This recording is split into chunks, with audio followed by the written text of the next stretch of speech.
Welcome everyone to episode 38 of the Looks Like a Movie podcast. My name is Kevin. I'm here with Doug and Owen, and today we're going to be talking about international horror films. Since this episode is coming out on Halloween, instead of treating this as a like pure top five list that we're doing, it's more so just going to be us recommending Some some movies. dope ass movies Yeah, to for maybe you watch. to watch on Halloween, or if you're still in a spooky mood in November. If you're And of course, they're all international movies. The three of us are American, so all these movies are movies that are not American. Yes, that's an um, important distinction because I right, think there at least important there will be distinction. movies that are in the English language Yeah, that I show up actually during might this have. podcast. Yeah, I might have two of my five picks in the English language actually, You but guys are we'll get to fake as those. fuck. What the hell? I only have one We'll movie. get- Don't worry. It's yeah, we'll get there when we get there. I wasn't checking movies to be like, is this fucking Canadian? Well, no, but like there was well, no, one. my pick, my movie that's in English it is like British? very. It's very obviously like not an American thing though. It's like it's, Mine is more so just I wasn't checking for Canadian movies as much as I watched a movie very recently that I knew was Canadian going into it. So as soon as we like decided to do this, I knew I wanted that's it. kind of crazy. But I don't think it might be left off my list anyway. Oh, brother. Oh, Wait, brother. you don't know your list yet? Well, I have 6 movies, but we're only doing 5. Yeah, well, you better One figure that out person's now, gonna- buddy. Yeah, something's gonna get knocked out in the Guy. moment. But it's okay. I'll start with a pick that actually. Oh, that would have been Your first you know what? recommendation. Yeah, I'll start with a pick that I know is making the list kind of regardless, assuming that I'm going first, because that's how this works now, huh? Is that I just always go first. Yeah, what's your first recommendation for the class? Yeah, Kevin? my first recommendation is going to be Angst from 1983. I Yeah, just that's a good watched it. recommendation. They say This that one's past- real. Yeah, I just watched it this past week, and I hinted at this to Owen, but I didn't say the name when I told him that I think this is a movie you would really like, which again means very little because I've felt that way about movies before that you didn't like, and also, Like Five Nights at conversely Freddy's. about I'd never told you were gonna like that movie, but yeah, watching this movie, I was like, I think Owen would really like this. It looks amazing to kind of sell people on it. Yeah, what's it about? It's so this guy leaves prison. He is like a complete psychopath incel who loves to murder people. Like he Relatable to you, yeah, Kevin. not at all. Yeah. He's Literally, Kevin. he's like the scummiest of scum. Yep. And he leaves prison, and as he's leaving prison, he already has his intention set on just leaving prison and committing more murder just right away, just like breaking into somebody's home and murdering them. And so, spoiler, that's the plot of the movie. is he breaks into somebody's home to murder a bunch of people, but the movie does this thing where it's like told from his perspective, so he's the narrator and kind of like giving you his thoughts, so you kind of like learn the firsthand Batman. how crazy he is. Sure, but not really. Well, it's interesting that you bring up the Joker, because I saw somebody like the Batman, I because didn't I saw bring up the somebody Joker. the Batman, but I saw somebody bring up how this is just like the Joker but good. Or like it's like I don't know, like he's just like a complete incel and like an awful person, and it's like all those like Joker type movies. Yeah, but like if they he sounds like a Sigma, low key, like a Sigma male. Yeah. Does he have any TikTok edits? Yeah, there's so many TikTok edits. Does he wear a suit and maybe dabbles in money? I think he does wear a suit jacket. It's in the real Sigma the banner. You should have been him Letterboxd. for Halloween. Oh God, my Halloween costume could not be more different than this guy. Are you Ken? Are you going as Ken? No, I'm gonna be Magic Mike. Oh, that's so funny. Anyway, no, we're not talking about Magic Mike today. Yeah, I don't know. It's a really cool movie, and it's really fucked up, and especially has like a really fucked up moment at the ending. Not that the whole thing isn't fucked up, but there's something at the ending. Like it's like I don't know. I don't know that too many movies do this to me anymore, but I was like seriously uncomfortable the entire time. And it's not a long movie. It's only like an hour and 10 minutes.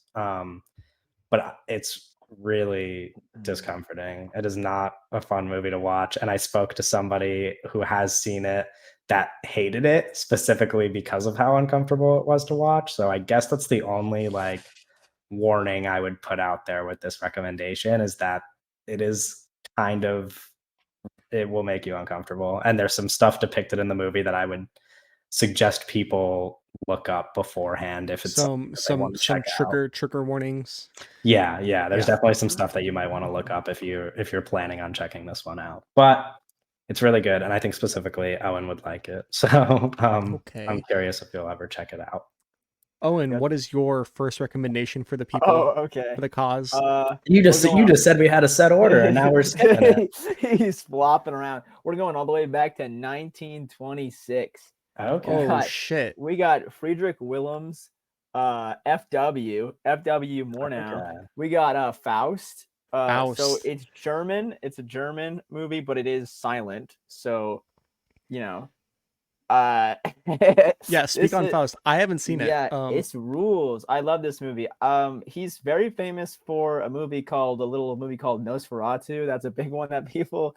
I really like Faust though.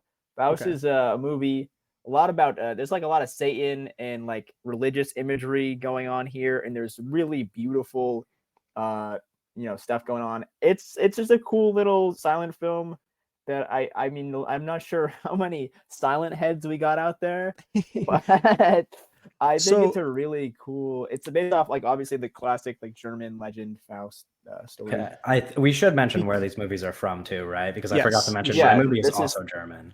Okay. Okay, cool. Just putting it out there. So with Faust, because it's a silent film, Owen, would you say this is kind of like maybe a good movie to put on the TV in the living room during a Halloween party, maybe? Like, you know what I mean? Because you don't have the sound I on. think it could. Well, that's like a score.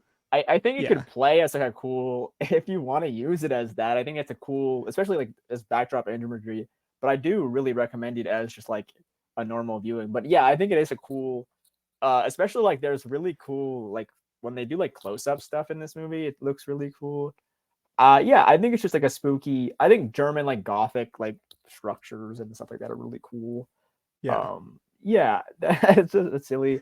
It has I just German expressionism and like I love the special effects in this movie. I think it's really really cool. He has another movie I watched recently called Sunshine, A Song of Two Humans, that I think is amazing, but that's not really horror, but I just want to recommend. I would just recommend him in general as like if you want to get into silent, the pioneers of cinema. Yeah. If you would want to get into like more silent films, he's one of the guys that I would recommend checking out. But for horror specifically, Faust is my recommendation there. Yeah, as like the underseen. It's like because I feel like everyone's gonna go to Nosferatu, and I'm not gonna call Faust like completely underseen, but like comparatively though to Nosferatu. Yeah. For sure. So this has actually worked out perfectly. My first recommendation is also a German film. Okay. And it happens to be a remake of an F.W. Murnau film. Werner Herzog's Nosferatu the Vampire, starring... I thought this would be on yours. Yeah, starring Klaus Kinski. One of the most fucking deranged, incredible films I've ever seen. Klaus Kinski plays a fucking one of like an all-time little fucking freakoid weirdo. It's a pretty interesting adaptation of Bram Stoker's Dracula. Obviously like skewing more towards like the ideas that FW had in his original Nosferatu. And it's kind of I think it's an interesting thing to watch now, knowing that Robert Eggers. We're going to the other one. Yeah, that we're gonna get another Nosferatu adaptation. This movie is kind of relatively underseen when it comes to Dracula movies specifically. It's probably like there's probably like 5 or 6 Dracula movies that are like talked about more and are seen more than this one. But this one's very good. Werner Herzog is, a German.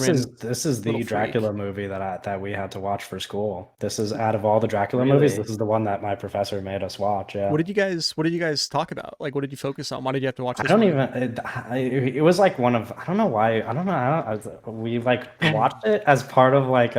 We weren't like talking about this movie, but it was like the movie that we watched. But we were talking about like German film. I think we were talking about Werner Herzog in general, Oh, Okay. and we that had to makes watch sense. this movie. Yeah, that makes Yeah. sense. Werner I don't Herzog, remember much. I don't remember much of it, but I do remember that lead performance. Yeah. It like really super sticks with super you. memorable. Yeah. Yeah. I mean, I'm not joking. Like an all-time freak. Like Klaus Kinski in real life is an all-time freak, and then he's playing an all-time freak in this movie as Dracula. Which also interesting how it's like it's Count Orlok is Nosferatu, but in this remake he's Dracula. But Yeah. regardless, yeah, really recommend it. No, Werner Herzog's really interesting guy. Yeah, I Yeah, have to watch more of his movies in general, but that's a good recommendation. yeah. Back Okay, to you, we're K back Meeks. to me then. I guess my next pick is going to be one of the two that I was picking between. So I think I've decided. I'm gonna go with The Lore, specifically because I want to recommend a Polish film, and The Lore is really cool. I think it's really also an easy movie to sell people on How do you because it's spell that? literally the Lore, like Lore. Lure. Lure. Okay. Yeah. Is that that's the mermaid movie, right? Yeah. So that's what I was gonna say. It's really easy to sell people on because it's literally just about like two mermaid sisters who kill men and sing songs. It's a Polish horror mermaid musical. So it is just like insane. It's just like very silly, and I feel like it's really easy to sell people on. And I've seen a lot of people compare it to Raw, and obviously you love Raw, Doug. So, Interesting. It's been on my um, watch list for a while. yeah, I don't know that it's like I don't know. I've seen people bring up Raw and talking about it, and because of that, I kind of mentioned even in my Letterboxd review, I was like, this and Raw would be like a really cool double feature because I think the sister dynamic in this movie is kind of maybe similar-ish to something like Raw. And it also is surprisingly really emotional. It's not really a scary movie at all. It's just like a horror movie because It was like there's gothic, pretty like intense murder. imagery. Yeah, there's pretty there's intense. murder. Okay. Like, yeah, they're mermaids who kill people. Yeah, but they also Okay. just like sing songs in between, and the songs are And it's awesome. it's like a real musical. Like there's like musical. Yeah, you know, numbers. it's like a Okay. musical. Yeah, there's one like musical number that it's like just a straight up like movie musical type, like a big movie musical moment. That's really and I interesting. guess specifically for me, it even I like plays better because like I don't like listen to Polish music on my free time, but I'm very used to having grown up in a Polish household, like hearing like the type of Polish music that my family listens to. So like a Polish musical is fun because the songs are just like reminiscent of the music that I've always listened to. Yeah, and then I think the thing that really wins me over without giving anything away is the ending of this movie. Like it's just I don't know. As far as like again, I can't spoil anything, but as far as like sibling type relationship, like sisterhood being explored in movies and stuff, like it's just the ending of the movie will affect you deeply, I think. Probably anybody, but yeah. Definitely worth watching if you like mermaids or musicals or Polish movies or, you know, scary mermaids who kill people. Anyway, that's my next pick. I guess Okay. we're back to Owen. All right, I'm going further back. We got 1922. We got Haxen, which is Benjamin Christensen's Swedish horror film. It's like a documentary, right? Yeah, so I was gonna mention that. That's interesting. Like, there's very like docu-style horror elements to it, where which I think is really interesting, especially for 1922 to kind of present this stuff like as fact, which I'm very interested to see like or look up kind of or research more into like kind of the reception of like how people took this because like playing something like this where the movie is all about like Satan and like witchcraft and stuff, so I'm sure like there was probably not like thinking of just like The Last Temptation of Christ and the reaction stuff like that got when that came out, like in the 20s, to like have like a witchcraft documentary, which is like also operating as a horror film, which is like there's really crazy stuff going on in terms of like the visuals and the special effects. So I'm sure people were not happy with some of the stuff in this movie. I think it's Um, funny that I asked you that question about like, oh, like how do you feel about Faust as like a movie that somebody could just put on as like images on the yeah, TV? this is Because definitely I've like heard people like do this bring with up this this one. movie saying that this is a good movie to do that for. Like, Yeah. um, Yeah, no, totally, because it's just like really creepy imagery, silent film. Um, but this one too, with the documentary style, they'll have like these, I don't know what you would call them, but they're just flat images where it's just like real. It's like almost like drawings or paintings or art things of like that they're trying to tell the story with. So those look really cool just on the backdrops. But I think it is funny that the director casts himself as the devil in the in like he's the first build and it just says devil, which I think is really funny. But yeah, no, witchcraft, Swedish. I think the letterbox thing says like grave robbing, torture, possessed nuns. That's there you go. That's how you sell it there. Yeah. Like if you're interested in any of those things and want to watch, it's a little more popular than Faust, but another like kind of essential silent horror film. yeah, That's kind of your go-to there. yeah, no, that's a really good recommendation. I totally, yeah, that's a really good recommendation. Um, my next recommendation for the audience for a foreign, non-American horror film, uh, is 964 Pinocchio. Yeah, I thought this would be on your list too. I knew as soon Um, as we were doing this, I was like, this is gonna show up, isn't it? yeah, sorry for the pause. I was considering whether or not I should actually recommend this. Yeah, it's like a tough watch for a lot of people, right? Yeah, I mean, listen, if you think that if you like, okay, if you go to the letterbox page, right, and you see the banner and you're like, this might make me uncomfortable, you probably shouldn't watch it. But it's a absolutely deranged film. It's a really exciting piece of like guerrilla filmmaking, with the most insane like who thinks of this kind of stuff plot. Like it's a Japanese kind of like not like gore fest horror thing, but it's like a Japanese like kind of like surrealist body horror thing. Like I said, a lot of it's shot guerrilla style. So it's about this guy who plays a robot, a sex robot, um, who is insane. And a lot of the movie is just him running around with a mohawk and blood on his face in these public areas, doing crazy shit while they're just following with the camera. And it's a lot of crazy stuff happens. It's a very cool movie. I think I like this movie a lot. But it's exciting. Yeah, I don't know. It's Yeah, I actually have never read the letterbox description for this movie, and I read the first sentence and was like, oh, okay. yeah. So let's actually. So Um, Pinocchio 964 is a memory wiped sex slave who is thrown out by his owners for failure to maintain an erection. It is unclear in the ways that he has been modified beyond having no memory and being unable to communicate. And it's yeah, like, yeah, Dracula it just sounds 3000. crazy. yeah, it's really interesting. It's one of the more unique movies you will ever see. If you've never You're up heard of for this it. movie before, it will be one of the more unique movies you've seen. But there are a lot of Sure. people that probably have heard of this movie and they know Yeah. even about crazier stuff. But does that make sense? Like, Yeah, um, I get what you mean. yeah. So yeah, that's a recommendation. I'm slow ball. I'm throwing out there from Yeah. Japan. Yeah. Okay. My next pick is going to be a movie that I would specifically recommend if you're listening to this episode the day it comes out and you want to watch something on Halloween.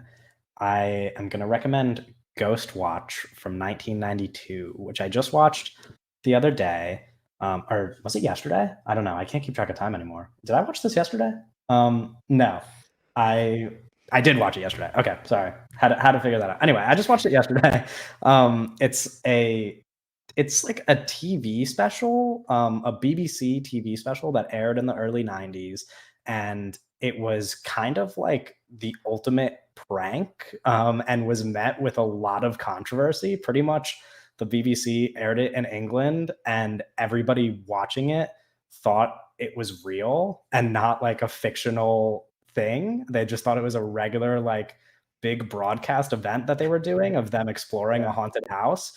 And it's really well made too. And it just gives you like these awesome, like, TV, like older TV special vibes. And if you're somebody who grew up and was into like the whole like paranormal investigation type stuff, it's really fun the way they set it up, like the way that they pull you into this house. And it really climbs as well. It's like a lot of like explaining like the lore of ghost hunting and stuff like that. And then it all just kind of like spooky stuff happens throughout, but it kind of builds to this final 20 minutes that is just like super intense. And yeah, apparently people in England were really upset about it because the BBC Is it aired too like scary? yeah, so the BBC, for at least back then, like at the time, aired really safe stuff apparently, like really family friendly stuff, I guess. And this like really terrified people. And there's some scenes in it, especially like I watched it with one of our friends, and there's some our friend mentioned like it's kind of fucked up to release this as like and not have people know whether it's true or not in the aftermath of The Exorcist. Because there's some, yeah. And it also, I think it also, I don't know that it actually serves as inspiration for these things, because I don't know if the people who made these things have seen Ghostwatch, but it feels like stuff like the Blair Witch Project and especially Paranormal Activity were like really inspired by this. Like if you like Paranormal Activity, you will probably really enjoy this. But it takes place like on Halloween. It's not like super scary or anything, but it's like a cozy, like fun, like It's like Halloween vibes. spooky Halloween vibes. Yeah. So if you're gonna watch something on Halloween, I think this is a really fun recommendation. It's not too long or anything. It's like a cool, I think it'd be cool to watch with a Yeah, it's like exactly probably. 90 minutes. Yeah. It's really cool. And it's not something that most people have seen, because it's not even like talked about on Letterboxd even, because it's you know, it's a TV special. Yeah. But it's a really well done one. So No, that's a fucking awesome recommendation. Ghostwatch 1992. Consider this for your Halloween family movie. yeah, it's or party definitely movie. it's perfect for that. Yeah. Like actually perfect for that. That's actually that's a fucking damn. That's a really good recommendation. Yeah, I pulled some things out. He pulled some shit out of his fucking hat, bro. All right. Am I up again? Yeah, you are up again. All right. This one's for everyone who's only seen Suspiria. I'm gonna recommend Dario Argento's Inferno. I could recommend a bunch of other Argentos. I could recommend. Funny. I mean, Opera, was Tenebrae, Phenomenal. I could do a lot, but I think I wanted to kind of highlight Inferno because it's one of the under-talked ones. And I also think if you really like all the colors in Suspiria, I think Inferno is a good place to go, because this is a really colorful, kind of haunted house almost movie, which is really cool. Obviously, Argento, this is going to be a film from Italy. It's going to be an Italian horror film, a giallo film. This one's really great. There's a lot of cool. I like mythology and horror. Like there's like kind of all my films kind of center around like Satan and like mythology, but in this one is no exception. There's really it's really just fun. You know, Argento's kind of quick. I mean, it's 100 minutes, but I think this one kind of goes by pretty quick. Just kind of a good blast. It's not overly complicated narratively. It's pretty simple, pretty straightforward. You know, kind of one location almost for most of it. But I think it's a great time. And yeah, if you've seen Suspiria, you like Suspiria, you'll probably like this. I like this more than Suspiria. But if you haven't, or if you've seen other Argentos and you like those as well, I think this is just another great Argento that you can check off this Halloween.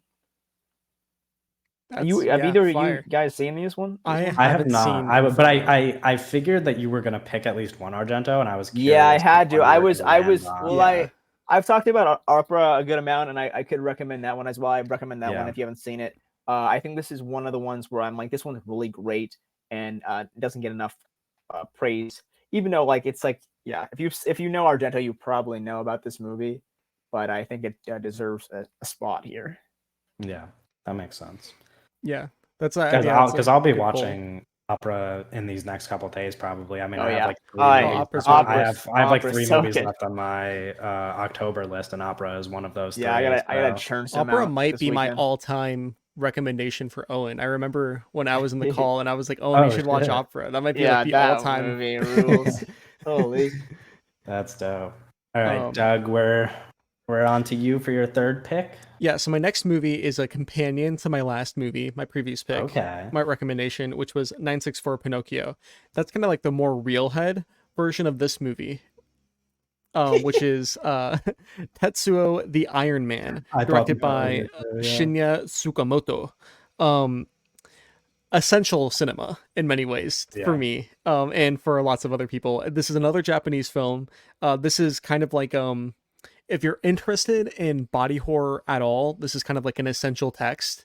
This is like one of the most like this is like kind of like the foundation of that whole idea of like body horror as like a visual thing and filmmaking.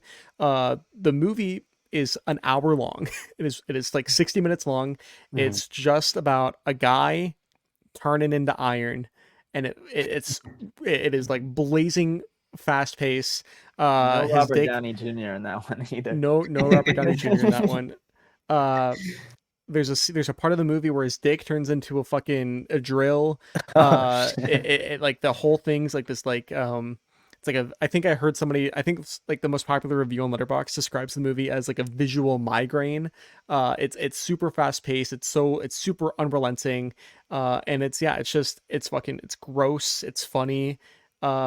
It's super like if you're interested in visual effects, even I think this is worth watching because it's like the visual effects in this movie and like practical effects in this movie are really like a sight to behold in some ways. But yeah, Tetsuo the Iron Man, 1989, directed by Shinya Tsukamoto from Japan. That's my Not for the pick. faint of heart, that one. I'll tell you. No, Yeah, I was not actually for gonna the- bring I was actually gonna bring that up because Yeah. This is I for people, remember there like, was interested in yeah. body horror. There was almost one time where I was about to watch this movie and then I like read I don't know what I read, but I read somebody talking about how like hard it was to watch, and I was like, maybe this isn't the time for me to watch this right now. I was like, maybe Whenever I'll I go watch think of something that movie, else. there's like a weird like food taste I get in my mouth, and I don't remember what it is, but I don't know why I was eating during that movie. Yeah, trigger warning. The body is horroring in the movie. Like that's the whole thing. Yeah. Like The body is bodying. yeah. The Yeah. girls are girling. I don't know. I'll probably watch it eventually because it's like I simultaneously get really bothered by stuff like that, but I also have kind of over the years been Aren't there like pretty good at stomaching. I'm not some aware of disgusting stuff. There's two. It's a sequels? part of a trilogy. Yeah. Are Okay. they? Have you seen those, Doug? I haven't, but I know that Do people say they're trash or? people say they're good. Oh, okay. People say the second one is I think the second one's kind of like an Evil Dead 2 situation, or just a remake of the baller. first one in color, like, and it's a bit longer. Interesting. Yeah. And I Bruce haven't Campbell's seen- in it. And Yeah, and Bruce Campbell's in it, and he punches himself in the face, and yeah, and Sam Raimi is directing it. yeah. No. Totally. Yeah. No, it's a cool pick. Yeah. My next pick is going to be a movie that I just rewatched this week. The only movie that is a rewatch for me, which is I Saw the Devil from 2010. From Korea. Yeah, South Korean movie. I keep seeing people bring up this comparison, and I kind of hate this comparison, but I think for the sake of recommending it to people, it makes sense to compare it to Old Boy. Because people bring up Old Boy a lot when talking about this movie. Essentially, the only thing that they really have in common is that they're both South Korean revenge thrillers, which is like That's a bit, somewhat like, niche group. Yeah, Yeah. but they don't exactly have all that much in common in terms of story. Oh, and they also both star Choi Min-sik. He's in both movies. Oh, I didn't know that. He's one of the two guys in I Saw the Devil as well. But I think it works to bring up Old Boy because I think that's a really easy way to recommend this to people. A lot of people have seen Old Boy, and if you like Old Boy, there's probably a good chance you end up liking this movie. It is also maybe not for a certain group of people, because there's certain aspects of It's like like pretty it from extreme a violence. story. Well, yeah, but from a story perspective, essentially the movie has no character development. Like real like nothing Seinfeld. really changes about like the main antagonist, if you could even call him that, is as evil at the beginning of the movie as he is at the end. And the other main character, his journey doesn't even like his development doesn't even start until the last 5 minutes of the movie. So like for people who care about something like that, it might not be for you. But if you want to watch like 2 hours worth of the most stylish, like brutal violence you've ever seen, this is most definitely a movie for you. It is like awesome. Like I forgot how violent this movie was because I watched this movie years ago, and that was like a formative thing for me. And then rewatching the movie and not really remembering like the details of certain things that happened, I was like, oh, this movie is fucked up. Like this movie is bleak as hell, and there's some stuff in it that is really sad. But the I think the only thing that kind of flipped in my head between the first watch and this watch is that when I first watched this movie, I used to think it was a really emotional, sad movie. And I think upon rewatch, the fact that the story is not exactly as enticing as I used to remember made me just not like that emotional during it. Yeah. But I still think it's great because it's really fucking It's like awesome to unrelenting. watch. Yeah, Like, it is a brutal movie. There Yeah, are some things where like there's a point pretty early on in the movie where you're like, he can't go further than this, right? Like they need to stop soon. And then there's like another hour of the movie left. Like it's fucked up. yeah, like Kim Ji-woon and what's his name, Park Chan-wook, like their kind of work in like the 2000s to like really early Right. 2010s really gave South Korea a bad rap in Yeah, like and America for how violent these is movies are. I was reading somebody's piece. I don't remember what it was called or who it was by, but I was reading somebody's piece where they kind of mentioned that Kim Ji-woon, among like Park Chan-wook and even Bong Joon-ho, has kind of become like the forgotten South Korean filmmaker out of the three, despite the fact that he's made work that is just as good as theirs, Or like arguably. just as Or like, influential on like yeah, large, like, you know, exactly. like A Tale of Two Sisters, which is an earlier film of his that came out the same year as Old Boy. Yeah. That's also a movie that really like, because when we talked about this Yeah. in the Old Boy podcast a little bit, but like how like when Old Boy came out, like that movie kind of like gave South Korea from Americans' perspective, it kind of made people think like, oh, it's a South Korean movie. South Korean movies are really fucking violent and gross. Yeah. Tale of Two Sisters also kind of Yeah, and actually, if I had a flipped chance that. to watch that movie before this podcast, it was one of the movies I was considering. It might have even gone on this list. But A Bittersweet Life is the movie by him that I really want to check out. I just haven't been able to yet. But yeah, it's like he's a very influential director as far as South Korean directors go, and it's a really fucking fun movie. And it has one of just the best endings you're ever going to see in a movie. So that is my fourth recommendation. I Saw the Devil, 2010, Kim Ji-woon, South Korea, from Yes. Kevin. Whoa. Yes. All right, Owen, your Okay, fourth. Okay, so Vera Chikilova is like most known for being like avant-garde Czech new wave filmmaker, and many letterbox heads will know her for her film Daisies. That's like the Yes. big popular Chikilova like film that's on like everyone's like letterbox lists. Yeah. But she has this movie called Wolf's Hole that came out in 1987, and it is a sci-fi horror film, and it rules. It's only got like 3,000 logs. Like no one's seen this movie. I would, if to like compare it to a very like popular movie that everyone's seen. This is Vera's The Thing. This is a sci-fi movie where you've got you have teenagers who are on like a ski camp thing, and they get stuck in the mountains, and stuff ensues. And I think this movie looks beautiful. I originally watched this movie because the letterbox backdrop has these really lovely, colorful jackets. And Yeah. there's a lot there. The clothes, the fashion in this movie rules. Everyone's got the coolest outfits on, and it's a horror film. It's typical, but I think her as a filmmaker, she's just really talented. As I mentioned, she's more of an avant-garde, Czech new wave filmmaker. So this is uh, perhaps a more not traditional, but more standard film from her. But I think her, avant-garde kind of upbringing really makes this one stand out as far as like just an ordinary horror film. Yeah, I think it's a fun little. It's only 92 minutes. You can watch it on the Criterion Channel. What's it about?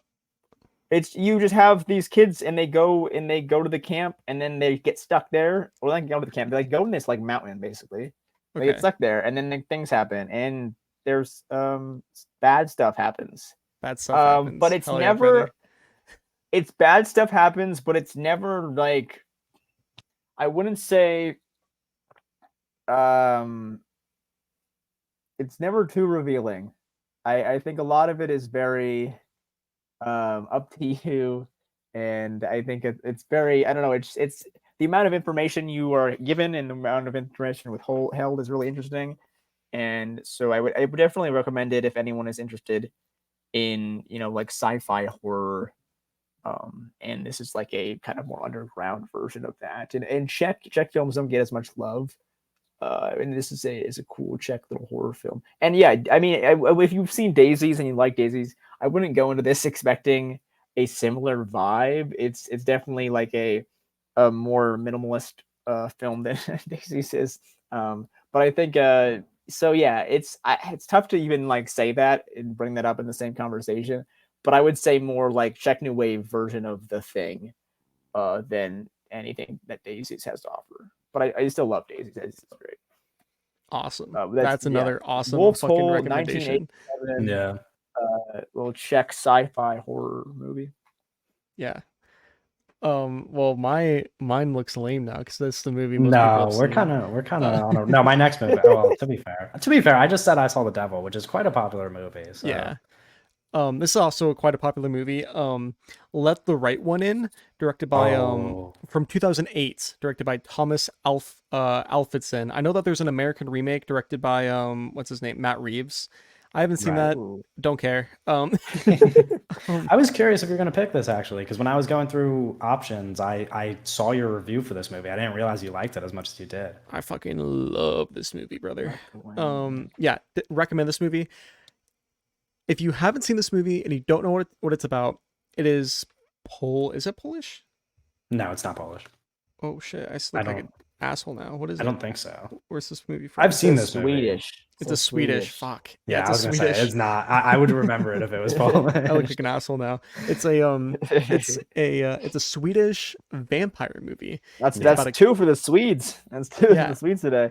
It's a movie about. It's kind of like a movie about friendship and like childhood friendship and like childhood love between this vampire little girl and this little kid, this little boy who's kind of like lonely and stuff. Yeah, that's a good summary. It's very, very good. It has a very infamous final scene that's very awesome. If you're into vampire, if we're gonna do like recommending it to another popular movie, like you guys did for your two last picks, I would say like for like more art house Twilight kind of. You know, I think like it's a little bit of a rocky comparison. No, but I think like, I don't. I could see it actually. I could connect those dots. But if like you're kind of into like if you're like a cinephile, you know, and like you're into watching movies like this, and you like Twilight, I think that you'll probably like this. Or maybe like more toned down, thematically toned down Jennifer's Body might be a good comparison too. But kind of like that realm of movie, but like, you know, make it Swedish and about kids instead of adults and sex. Yeah, definitely. Yeah. So that's, this is a good movie. I haven't watched it in a while. Thomas Alfredson from 2008, Sweden. Yeah, definitely. Yeah, it's good. I think you would like it, Owen. It's good. Yeah, I think you would as well, actually. Okay, we're on to our final picks, I guess. And mine is going to be Kiyoshi Kurosawa's 1997 Japanese masterpiece, I would say, Cure, which was the one movie when we decided to do this that I was certain would be on my list. I You just actually watched it. watched this movie and you were like, "Oh, we're gonna do this so I can talk about Cure." Kind of, yeah, actually. Actually, yeah, like pretty much. I kind of, I mean, obviously, a role is that the strike is ongoing, and we want to talk about international movies instead. Plus, people watch less international movies in general. But I think Cure really made me confident that it would be fun to talk about international horror picks. This movie fucking rocks. I just saw it for the first time this past month, like Doug said, and it has immediately just like launched itself onto my favorite movies ever list as of right now. I think it is so good. It is like, and I don't know, while we're on this like subject of like comparing it to popular movies, I don't know that you could really compare this to anything, but I do think that a lot of what I like about this movie is a lot of what I like in Memories of Murder, which is like one of my 3 favorite movies ever. I think they have kind of similar aspects in their political commentary that I think is fascinating. And I think that even if you're not somebody who particularly cares about like political commentary in your movies, this movie doesn't really outwardly make any political commentary. It's actually much more philosophical than that.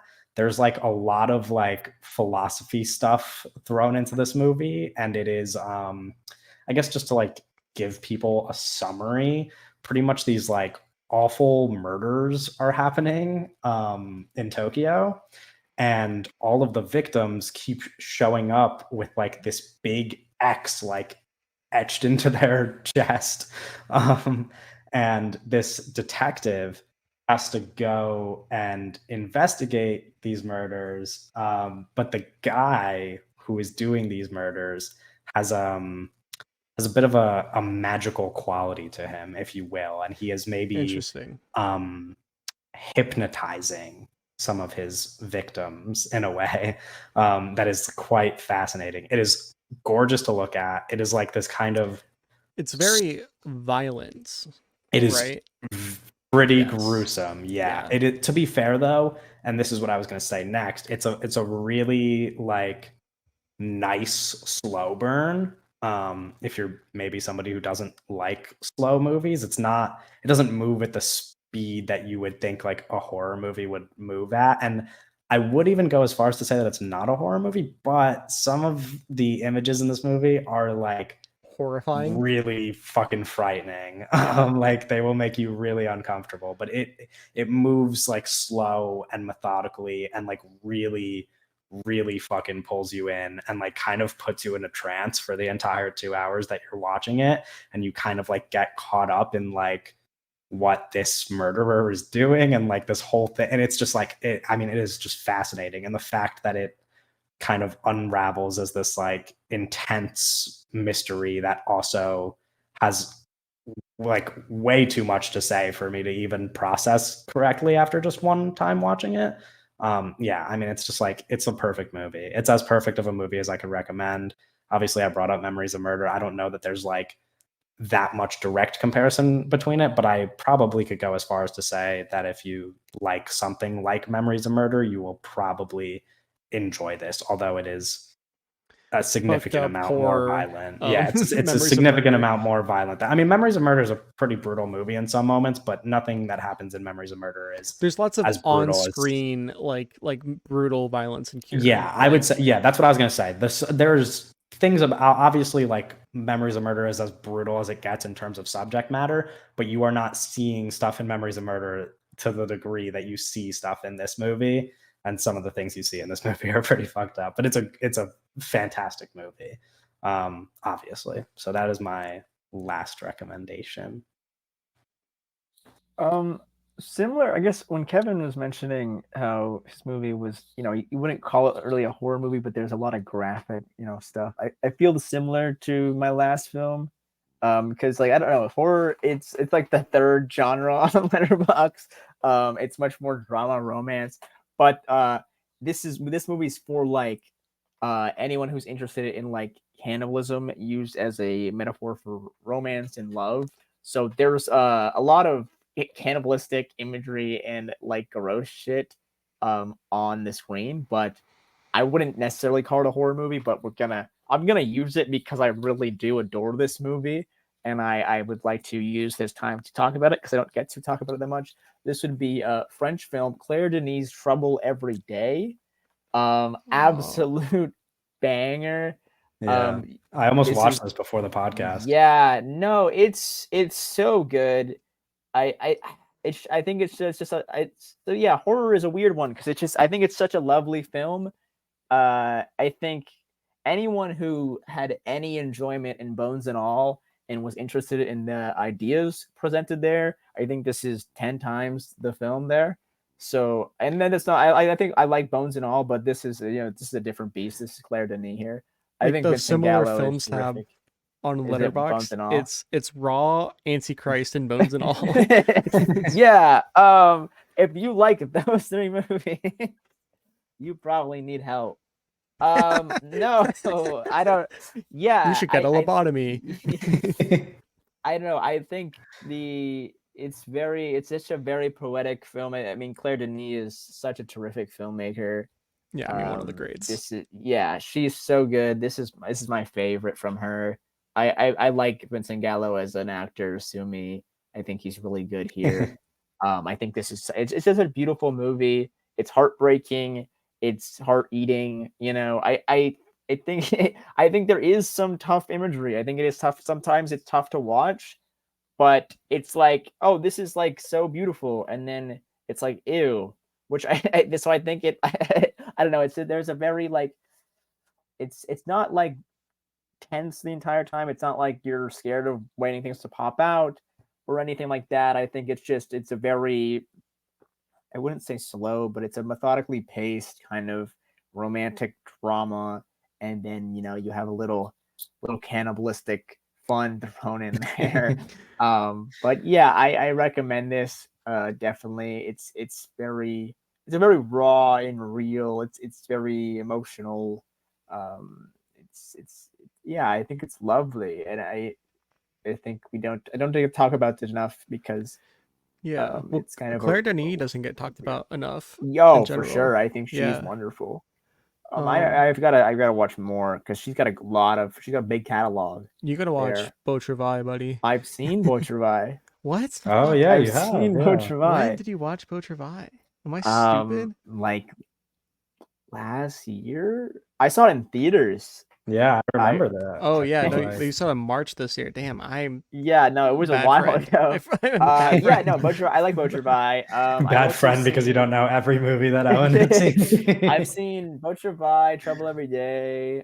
I think High Life is the other one. So there's a lot of films that she's still got that I want to see. But I really just adore Trouble Every Day because it's a combination of a bunch of things that I really enjoy. But I do think she's just a terrific filmmaker. Yeah. So if you're interested in good movies, I recommend Trouble Every Day. There you go. Nice. That's And okay. Well, now Doug has our final pick. I mean, I don't love how this worked out because your guys' last two picks were like these like actual important pieces of like art cinema, that were actually like God. really significant and like We need some and, like, variety though. and, like, We need canon. a little bit of range. my final pick is pure genre. It's Uh-huh. and it's we a didn't movie have I that think many pure genre picks though, to be fair. all three of us have seen, I'm pretty sure. And many Okay. people listening have seen. And this is my call out to say, if you have not seen Rec, or I guess you could say Record, I haven't seen Rec. 2007, co-directed by Jamun Balaguerro and Paco Plaza. I tried my Yeah. best there. I don't You speak tried your Spanish. best, yeah. I mean, Which is a this Spanish movie is a film. lot of fun though. It's so much fun. It's so much fun, and it's actually scary. It's actually like it's really it's an awesome horror movie for Halloween. If you and your friends are like, If man, you guys the want to show- watch something that's actually going to that's scare you. actually gonna scare Yeah. you, turn off the lights, like put your phones away and watch the movie. It's like this was probably gonna actually scare you because it's fucking Yeah. awesome. It's a found footage movie about zombies. It's in Spanish. You make sure you watch it in Spanish. Don't watch the English dub. It is freaking amazing. It rocks Yeah. so hard. I can't like a lot of you listening have probably already seen it, but if you haven't, please consider watching Yeah. this. Actually, It's like a movie that's like high praised among horror fans, and Yeah. specifically a movie that I often hear cited as like you said, a movie that genuinely scares a lot of people. yeah, it's like actually scary. I watched it when I watched it for the first time, it was like 3 years ago. Maybe it was Yeah. like maybe it was only 2 years ago, whatever. It was a couple years ago. It was on my laptop at somebody's in a bedroom when I was watching with one of my Okay. friends. Okay. All right. And I was just like, man, I've been waiting to watch this. Let's just like watch this right now. It was at like midnight, and I was like, yeah, let's just watch. It's like a horror movie. We watched it. When I tell you, one of the scariest viewing experiences I've ever had. It was like Right. it rocked. Really, really recommend it. Yeah, no, this movie's fun. This movie's a lot of fun. My bad. Yeah. No, this movie is really cool. Do we want to? I mean, I kind of just want to rattle off some of the movies that I maybe was going to pick. There's some movies that were more popular picks that I specifically kind of left off because of how popular they are, and stuff like that. And maybe there's some. I also just threw some movies onto my list that I feel like you guys really like. I don't know, but if you guys have any, or do you guys just have your concrete fives? I don't didn't really write ha- anything down. I but didn't write can- any I other can movies down. throw Oh, names okay, off. fair enough. We won't go. I won't get into too much detail. Then we won't. No, what do we got? What do we got, Kevin? I mean, I don't know. Well, obviously, like if we were doing a strict top five rather than Like recommending stuff, like Tatan would obviously be there, but we just did a Tatan episode very recently, so of course I left that off the list. Also, Possession is one that I left off, which I just watched for the first time a Yeah, couple I didn't days put that ago. on That there is like, either, because yeah, Yeah, it was but if like you haven't instant heard of 5-star for me. Possession, But yeah, if you everybody- haven't heard of download- Possession, Download how are you Letterboxd. listening to our podcast? Yeah. Like how did you Download like, yeah, Letterboxd. Possession was one of those where it's like nobody listening is really gonna need this as a you recommendation, haven't but seen if you it, do, I You mean, you should have see to it. watch You it. you should watch it. Like Yeah. also, but like, that's I think, another like, thing where it's like like that's real House cinema. falls on Like, those lines where it's like, Yeah, yeah, House. that's as a big well. Letterboxd movie. House is that- on the list of like runner-ups as well as I'm going through it. Yeah, Yeah, but Don't watch that's another it in thing. 2x speed though. That's Yeah. big. But yeah, if you Right, haven't big heard of video. House, like if you haven't Yeah, heard of that's- House, yeah. like yeah. how are you watching our podcast? House, That's but, like, kinda- it's kind of like what we were bringing up earlier about Haxon and Faust. I was bringing up earlier about Haxon and Faust. House is kind of like a good movie to put on, just like as Oh like yeah, I mean wall it's decor. Yeah. Like it's gorgeous. yeah, Yeah, Especially that's a good Um, one too because there's so many colors. It's Yeah. just, like, yeah.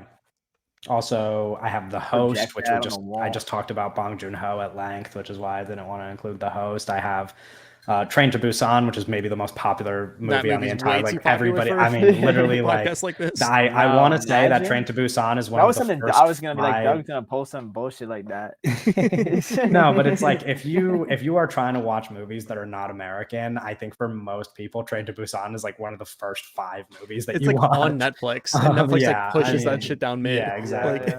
Like, I have 28 Days Later, but obviously I talk about how much I like Cillian Murphy. Danny all the time, so I Boyle. don't really need yeah, to- Danny Boyle, Go, the let's Boydster. go. Also, like fun. I was actually another super popular movie that I didn't put on here because it was too popular, but like I almost want to include it just because it's such a fun movie for October.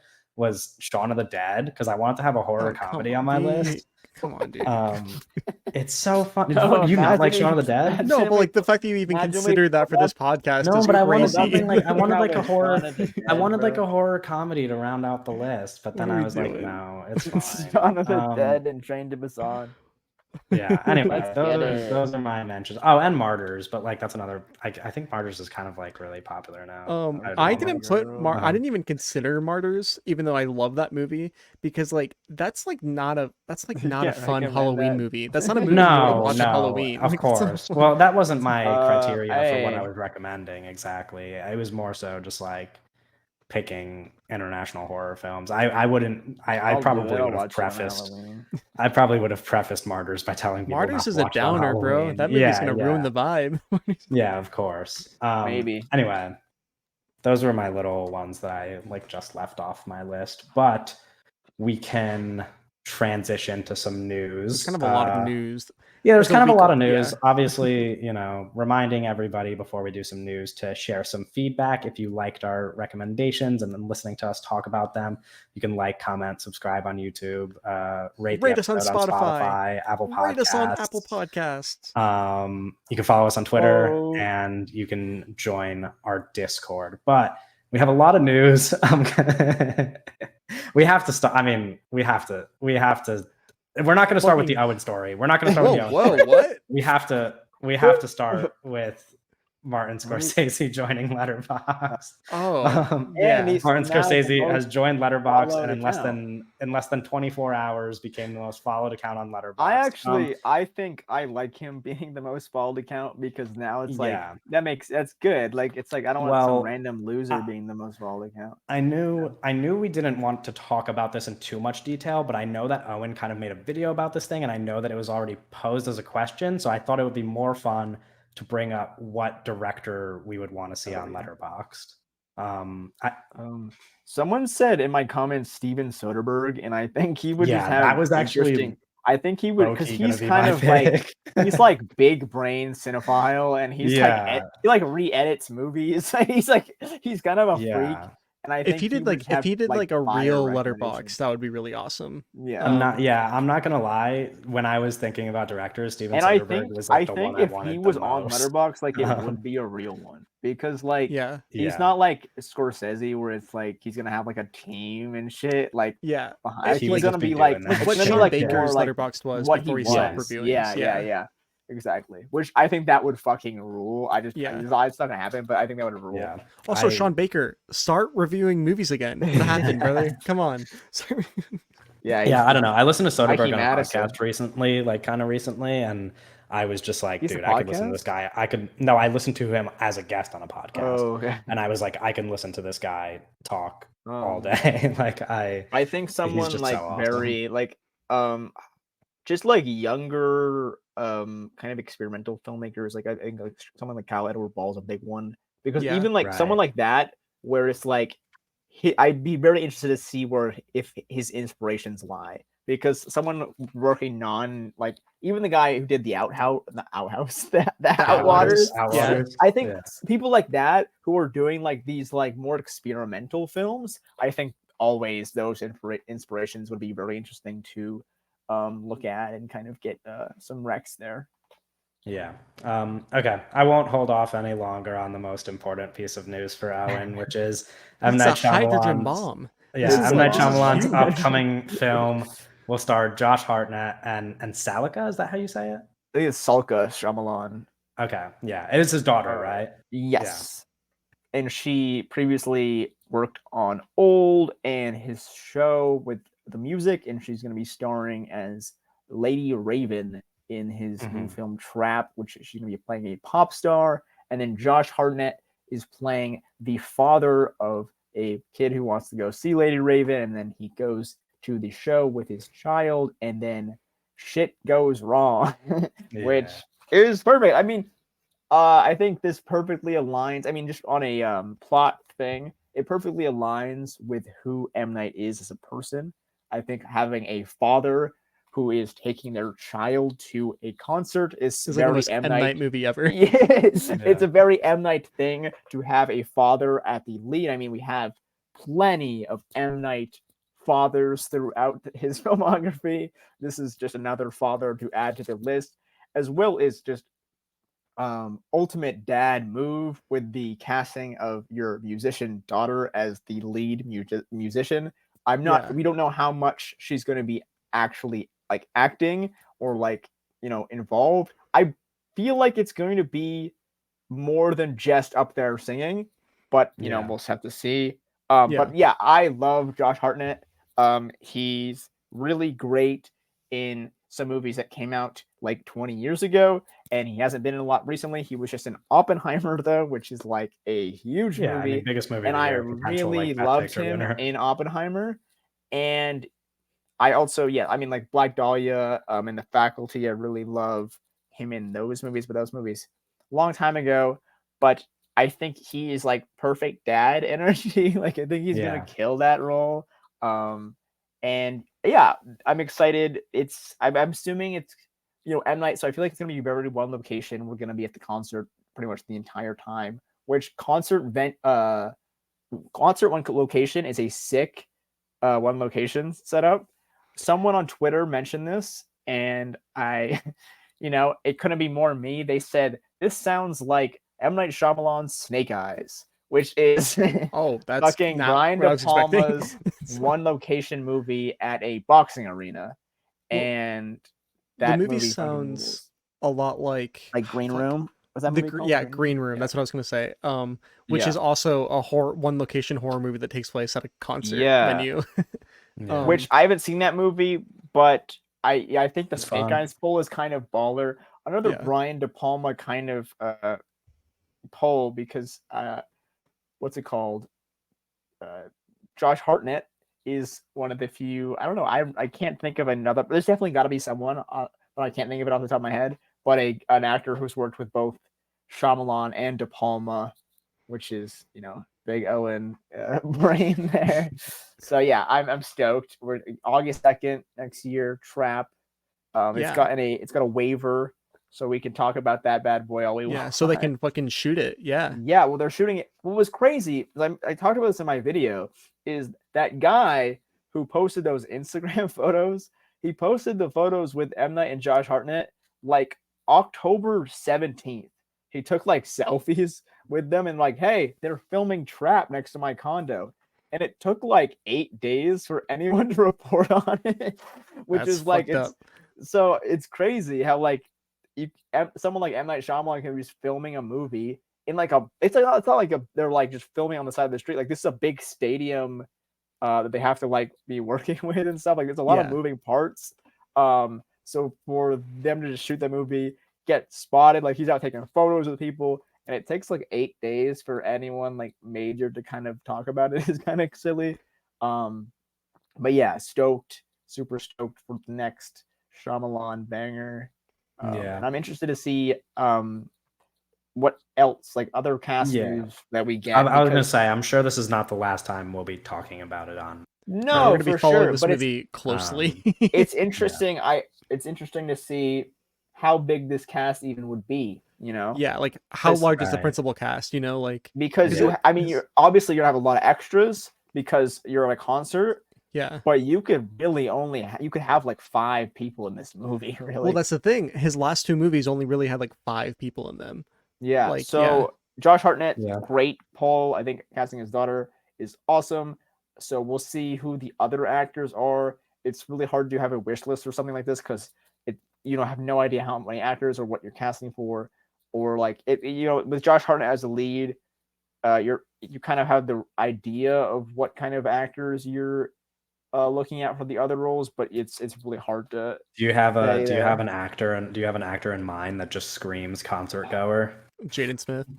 If Jaden Smith was somehow in this movie, that'd be so fucking funny. I think Aaron Pierre is gotten out of it's almost too popular now to be reprise his Midsize Sedan role. I think that would also be really funny. That would be awesome. I think because I think it's funny that because Salka Shyamalan's song "Remain" is in old, so I think it would be funny if they like played it off like there was like this almost in universe thing, but I don't know, it's just a silly kind of thing. But I think it's awesome that he's continuing to work with his daughters because his other daughter, I don't remember her name, but she's got her own movie coming out and she's helped and worked with him before.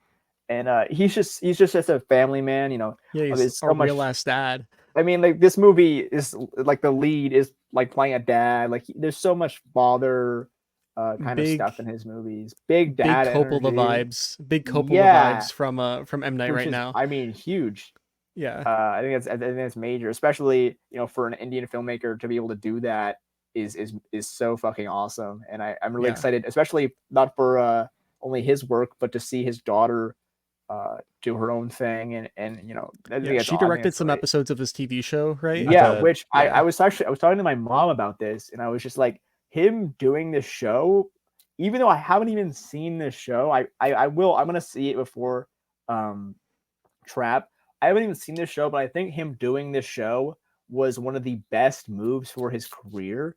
Because I think I listened to him talk about it. I forget what the interview was, but he just talks about how him just being able to practice on this show just helped him so much before making Knock at the Cabin, because it just felt so free, and him being able to work with his daughters and kind of just use the show as an avenue for creativity, I think is Yeah. perfect. Just like a place to experiment, place to invite other directors, listen to them, kind of take notes from them, let his Exactly, yeah. daughters write. Just it was very like, it kind of felt like it reminds me of like almost a Warhol kind of like, let's bring in all the most creative people I can find and just like learn and create, which is like Yeah, the coolest like Julia thing. Ducournau directed a couple of episodes of Fucking it. insane. Yeah, which Like, is crazy. I think that's awesome. And he was able to get it on like a Apple TV, which is kind of like, I Yeah, feel like which the is lowest stakes like streaming yeah, platform. like it Like, wasn't, there was not really any pressure, which I think M Night really Yeah. works well. There's not much pressure. He's just kind of floating, working, being creative. Got his family close to him, which is very important to him. And I think him being able to have that space at this stage of his career is huge. And I think that's definitely helped him out and will continue to kind of push forward this kind of later style here we got going on. yeah, So Yeah. stoked. super stoked for fucking Oh, Trapped, yeah. bro. This Yes. gonna rock. Also, Um, another banger one-word title from M. Night Shyamalan. Oh yeah, yeah, of course. old Trap, Old wherever. Yeah, Yeah. I mean, visit doesn't really work, but All right, we'll jump. Unbreakable, Glass. Glass, yeah. How many movies does he have with more than one word in the title? Signs, Yep, there you go. Um, But yeah, he rules. That fucking guy. Village. Right. Village. Well, that's the Village, but Airbender. all right. Awake. We can jump to a Doug Yes. piece of news. I think Doug is the most excited about this piece of news, at least. Chad Stahelski's Highlander reboot, starring Henry fucking Cavill, tweeted is about this. aiming to begin Yeah. filming early next year and will have a budget north of $100 million. This is kind of like, I don't want to say like designed in a lab for me, because it's like, but it's close, you know. I mean, I love Sure. everything about this dude. Yeah. I'm fucking stoked. I'm so stoked, bro. You didn't even like John Wick. That's interesting. Yeah. No, so that's the thing, is I don't like John Wick, but I said this when we watched John Wick. I said, this guy isn't fucking bad. I just don't like this fucking kind of movie. Yeah. And I also don't really love this aged Keanu, but I do things I do like are Highlander kind of movies. I like Yeah. Henry Mhm. Cavill. So I think it's up to Chad here. This is really me. It's like, hey, these are two things that I like. Chad, like a if you're gonna fastball make- up the middle. If you're gonna It's make a movie that I like, it's gonna be this movie, okay, Chad? So Also, like I'm Chad pumped. Stahelski, like sword fantasy kind of thing. hell yeah. And I think Let's go. The sword and fantasy kind of genre is not one that gets enough love in the modern era. So I'd love for Chad to make a big one here. Well, love especially because of like how like silly the world of John Wick is. Obviously, the tone of Yep. John Wick is very serious, right? But like when you take a step back and you look at it, you're like, this is so dumb. You know, it's like this is I so think he's silly and gonna do it. nonsensical. I- Like, The big test for Chad is how this is gonna look for me. oh I yeah, need him. And it's got to pop, man. It's got to pop, Chad. yeah. We I- need to get maybe a different DP, not the John Wick guy, to work on this Yeah. one. Yeah, we gotta Granted, make I that think- world well, stand out. John Wick 4 is shot very well. All the John Wick movies are shot very well, I but think like John it's Wick 4 shot fine. specifically, there's a lot of colors and kind of like neon A lot of lighting and neon, stuff. Yeah. But Yeah. you can't do neon and like you're not gonna be in like Yeah, Tokyo exactly. and Highlander, you know. Yeah. I think I think I wouldn't, maybe a darker tone than probably the Dungeons and Dragons, but a little pumpier than something like I Yeah. don't know. And I hope that we get like The maybe something a Avengers. little bit lighthearted from Henry Cavill and not just The Witcher, but in a Yeah, movie. that's the like- thing, is you don't want him to be fucking depressing. Yeah, I don't Yeah. want I to. I think don't he- want to I see like think- just Geralt again. I'd like- love this movie to be big because I think Henry deserves a a fucking I mean, win it, after I mean, the it should be big, debacle. bro. that- It's Superman and the John Wick guy making a fantasy movie. You know, like Yeah, I don't know. I think they should be big, but I really need Henry deserves a win after the fucking mess that was Warner Brothers. bro. yeah, he deserves something. I mean, Yeah, it's also because even yeah. The Witcher too, like he like left The Witcher because they were like, "Hey, you want to come back and be Superman again?"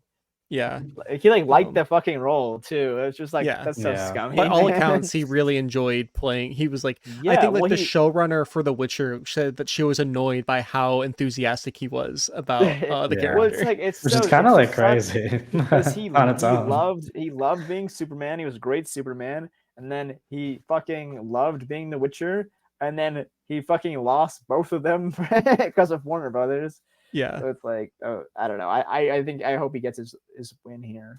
Yeah. That fucking movie, the new movie he's in looks horrible though. So Well, We don't have to talk about that. We can talk about more wins. Little piece of Kevin news in terms of dream castings. Olivia Colman and Dev Patel to star in a Oh, yeah. romance film called Wicker, which the description That's a for this romance movie, film? yeah, the description for the Oh. movie does not exactly entice me. I won't lie. But the idea of Olivia Colman and Dev Yeah. Patel in a movie together is like while we're on the subject of dream castings, is pretty much as excited as I could get about two people in a movie. But the actual, like, I could read the description, but it's just like I don't know that I love it. It says, on the outskirts of a village by the sea lives a fisherwoman, smelly, single, and perpetually ridiculed. One day, fed up with her Ew. stuffy, small-minded neighbors, she commissions herself a husband to be made from wicker. In an otherwise conservative town, this unconventional romance sparks outrage, jealousy, and chaos. No, I just don't know this why they is had awesome. to. I don't know No, why. it sounds fucking awesome. I don't know why they had to include like smelly among her character traits. No, that's Um, real. I don't Nothing know. wrong I with a little just smelly. feel like, yeah, I don't know. I just feel like Olivia Colman, because of like her age and stuff, gets kind of like put into Smelly this position casted. where, yeah, it's like where she gets put in this Smelly position. Not smelly casting, but it's like she's never, you know what I mean? Like the way that they like kind of like make her roles is like she's just this person who's like not conventionally attractive and like, oh, you know what I mean? And I don't know. I don't. Is that what they love did to her that, in but Marvel? I don't know. How would I know? I don't know. But anyway, two actors who I love, so I'm excited. yeah, I hope I it ends mean, up being good. Dev's great. He was good in I those, think, those Wes Anderson shorts. yeah, I Dev think Patel this is a real. small piece of news, but I think Doug maybe will be excited about this. Terrifier 3 will be set during It's gonna be Christmas. a Christmas movie. It's Yeah. Terrifier 3. It's gonna be a Christmas movie. What are we talking about? Yeah. Is that just- coming out next year? Next year, yeah. Yeah, I believe so. Do you know it? Will it be It's gonna be a released around fucking Christmas? crazy. It's gonna be a crazy Christmas next year. Yeah. I think we're having Terrifier 3 Christmas movie, Jordan Peele Christmas movie, Oh, Scream true. Christmas movie. I think, Oh, I shit. think they're Oh my doing like God. Wait, it's no, like the And my Christmas birthday horror is in Christmas. December. Stop. This Next is year, like- they're- December of next Did year they, might like, be the have- best they month had of my like a life. meeting. They had like a fucking horror meeting. And like, all right, next year's the Christmas. Yeah, year. we're Like, taking over Christmas yeah, next year, what the guys. fuck? Damn, that That's- rocks. yeah. That's crazy. Yeah, there's this poster online that I think it's been like leaked maybe of the Terrifier 3 poster, and it's Art the Clown. It's the same like kind of like drawn style, right? But it's Art the Clown with like it looks like a skinned holding like a skinned Santa face. Oh shit. Yeah, and he's like it looks awesome, dude. Yeah. Yeah, that's really I exciting. think Christmas horror. Like, I mean, I love Black Christmas, but I think that's such a cool aesthetic because Yeah. I think Yeah. it's like such a. This is such an upgrade from Violent Night last year. This is like Yo, in terms of fucking Christmases. 0 to 100, bro. We Yeah. fucking made it. With Violent Night to like fucking Jordan Peele fucking Christmas movie. Like, it's like, fuck yeah. Okay. I'm skipping a couple things, but last piece of news. Another thing that like I hypothetically would be excited about, but I think is just in general kind of a stupid idea.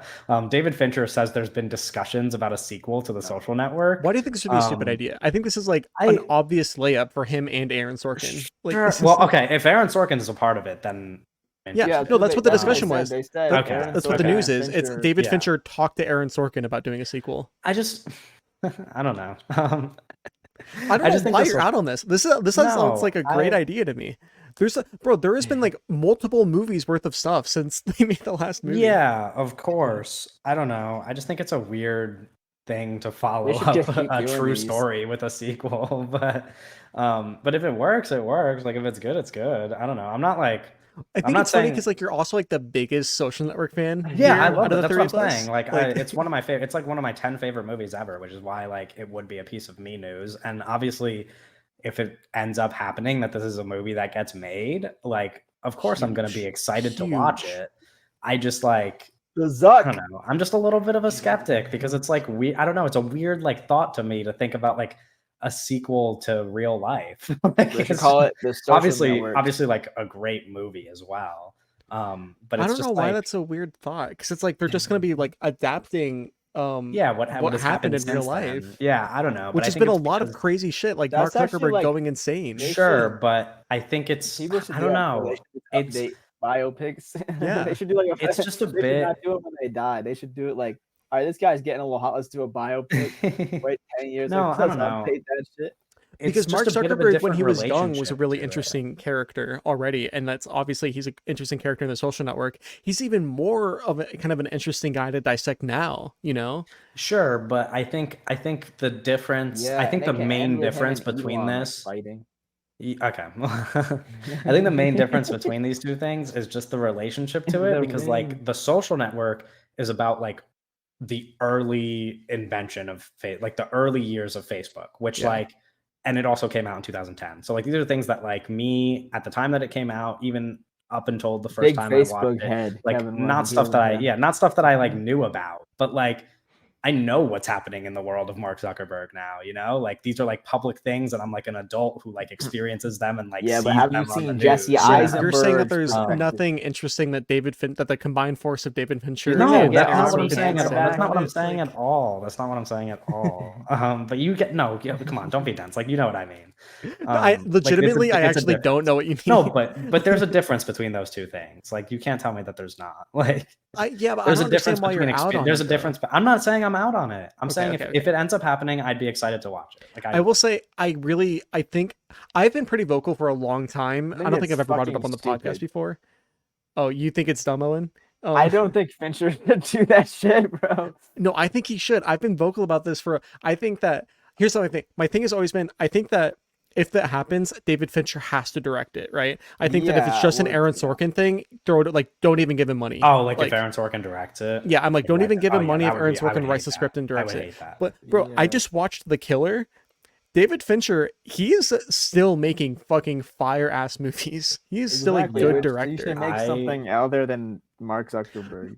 But I think that The Social Network is such a good movie, and I think that like bro, I'm so honest right now. I am so interested in how David Fincher would handle like modern day Mark Zuckerberg, especially if like Fair. you know what I mean. I don't know, and it's like you have Jesse No, but Eisenberg. okay, can I present this one small counterpoint? Like Yeah. one small counterpoint. I think that the only thing that makes me a skeptic is that The Social Network is like pretty much my favorite script ever.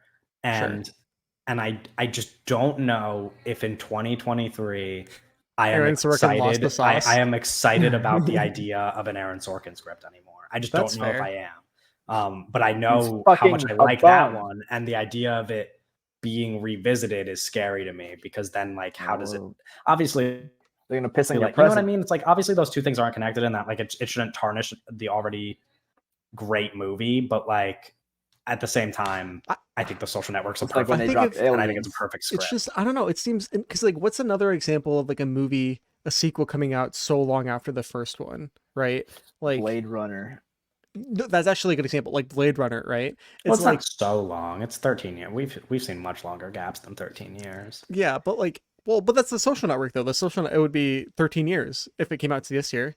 Yeah, but like you know what I Which mean? is It's like not whatever. coming Fuck out me. this I year, don't. so I think it's a good idea. I actually, think it's listen. gonna I think be it's a hard. good idea. I don't think it's a good hate idea. I don't hate the idea. I think my point was that I'm skeptical of it. I'm not saying I wouldn't be excited for it.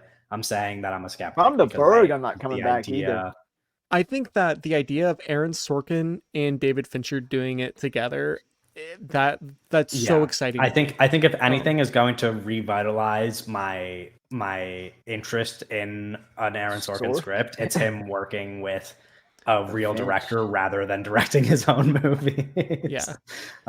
So in that sense, yeah, I guess I'm kind of excited. Anyway, that'll be our last piece of news, and that'll be a wrap on the episode. You can join us next week for episode 39, and we'll see you later.